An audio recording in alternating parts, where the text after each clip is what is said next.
В оздоровительном центре «Сосновый Бор» прошел финал второго республиканского конкурса «Я инженер» на призы члена Совета Федерации Вячеслава Штырова. Это второй тур конкурса, в котором приняли участие школьники с 8 по 10 класса из районов Якутии. Участники представили жюри свои изобретения. На церемонии награждения и закрытия побывал Артур Габышев. Участие приняли 3 возрастные группы, среди которых дети с 8 по 10 классы, студенты средних и высших учебных заведений и молодые специалисты, работающие на предприятиях со стажем работы не менее 2 лет. Организовала мероприятие некоммерческая организация «Точка опоры» под руководством Вячеслава Штырова. Это всего лишь второй конкурс. Будет в следующий год, решаем, что будет проводиться на уровне Дальневосточного федерального округа в целом. Самое главное, я считаю, что это пригодится для самих же детей, во-первых, для участников этого конкурса. Ну и, во-вторых, конечно же, для всей молодежи республики, для детей республики. Раньше в советское время было очень много всяческих кружков, которые были профориентационными. В настоящее время, конечно, тоже есть, но как-то мало культивируется. Вот технические специальности сейчас существует очень большой дефицит в нашей стране. Это очень востребовано. У нас лозунг вообще нашего конкурса «Молодежь Якутии в промышленность».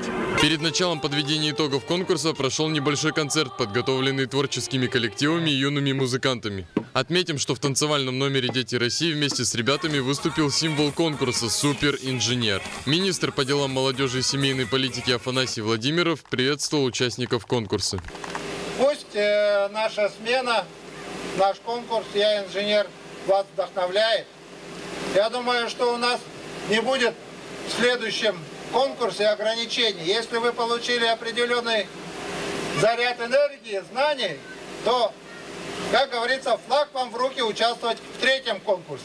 Юные инженеры представили довольно интересные проекты, сделанные просто, но с долей юмора. Одно из необычных изобретений – селфи-палка длиной в 8 метров, выполненная в виде жирафа. Но были еще и более серьезные изобретения – альтернативные источники энергии, солнечные и генераторные вместе с радио. А сломанному холодильнику нашли другое применение, из него сделали книжную полку. Победителем стал Виктор Холмогоров, который изобрел трость-поводырь для слепых, работающая по принципу эхолокатора. То есть при обнаружении ультразвуком какого-либо препятствия срабатывает сервопривод, который в свою очередь тянет веревку за палец слепого человека и дает понять, что впереди есть препятствие.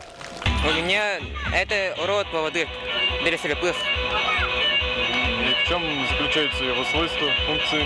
Он обнаруживает с помощью ультразвука препятствия. Это могут быть пороги, ступеньки, и сообщать человеку об этом тактильно. Данные разработки юных инженеров непременно продолжат развитие инженерно-технических наук в нашей стране, а может быть даже и во всем мире. Артур Габышев, Сергей Васильев, НВК СХ, Якутск.